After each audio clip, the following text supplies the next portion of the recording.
Welcome back to Poland Daily History, where we're talking about Poland's geopolitical situation. And I'm with Albert Świdziński, an expert on geopolitical affairs. Albert, we've been mentioning Russia throughout our programs, but it's probably worth going back, actually, and quite interesting to go back to 1648, when we had some inevitable wars between Poland and Russia. Absolutely, and 1648 is the beginning of the Cossack uprising led by Chmielnicki, by Bogdan Chmielnicki. When it comes to geopolitics and how there are many reverberations of past events, the Chmielnicki uprising and what followed after, which was the Polish-Russian War that lasted for 13 years, from 1654 till 67, and the Deluge. They all had thorough implications, which I hope I will mention in a bit. I mean, that again, it's funny. There are always these parallels in history. That they were in the midst of a war with Russia, we then also have to face a war with Sweden.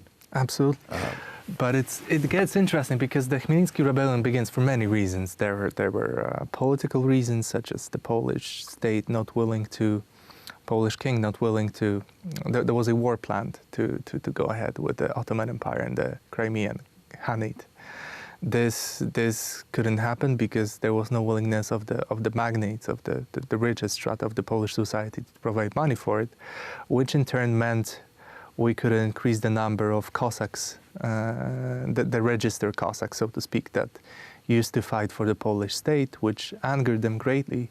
Then there was the magnates themselves trying to turn the Cossacks, which were traditionally very wild and very free, and focused on war fighting, trying to force them into work in the field, into peasantry. And then there were the personal slights that Chmielnicki suffered from the Poles. His wife, I believe, was taken prisoner by one of the Polish magnates, and all those things led to the uprising, which was a beginning. I would say it started to put Poland on a downward trajectory, which ultimately, over a century later ended in partitions of Poland.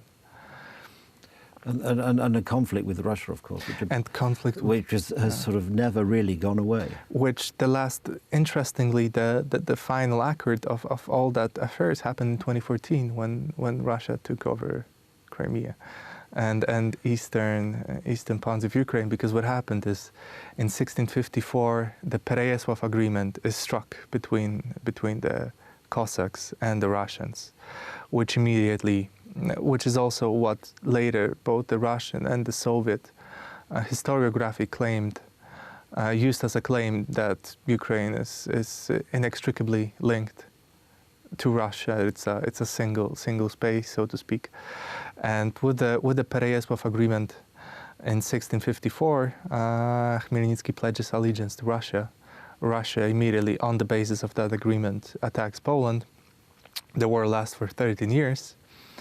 And is ended with the Treaty of Andrushów, in which Poland had to give up the Smolensk stronghold, yes, and Kiev, and yes, that whole the whole left bank. Yes, left bank of Ukraine. Known as the left bank of Ukraine. Yeah, along the Dnieper River.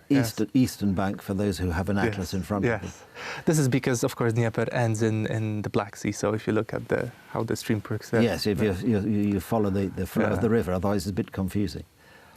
Yes, and of course it's probably worth saying that, of course, the slightly earlier war in 1604 to 1618, the Russian-Polish War, which actually one of the results of that war, of course, was to put the Romanovs ultimately. I'm sort of skipping through a lot of history, but it's when the Romanovs became. The rulers of Russia. They survived until 1917. Yes, and it ended the previous dynasty, which then went on theoretically to Rurik, who established the Kievan Rus, the very basis of the well, really not really even Ukrainian, but of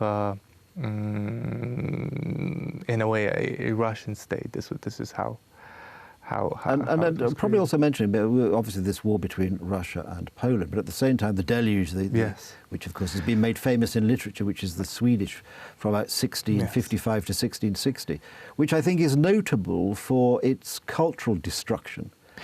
In terms of damage to towns. And economic, yes. And economy. I mean, it's really quite remarkable. Comparable, some say comparable to the destruction Poland experienced during the Second World War. Which is actually remarkable for right. at that time you could wreak so much havoc. Swedes were very impressive. They had a low revolutionary military affairs on their own. They had conscription-based army. And a series of very talented rulers and advisors to those rulers, which permitted them great success.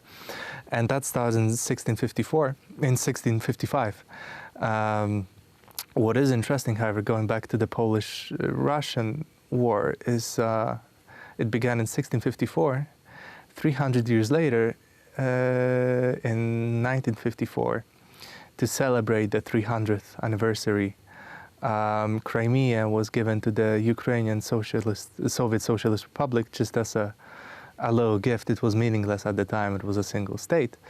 But of course, it had thorough consequences later. And in 2014, Russia took it back. So, and it is actually, isn't it? That's one of the things why I like history. These parallels, these events, which at the time seemed so insignificant, in later years become very significant. I think it's also the Russian-Polish War was probably the time when, from a Russian point of view, the armies started to be better organized, and it probably laid the military foundations for what happened under Peter the Great and Catherine the Great, in terms of the Russian army becoming more professional, is a modern word, but more put together on a sounder basis.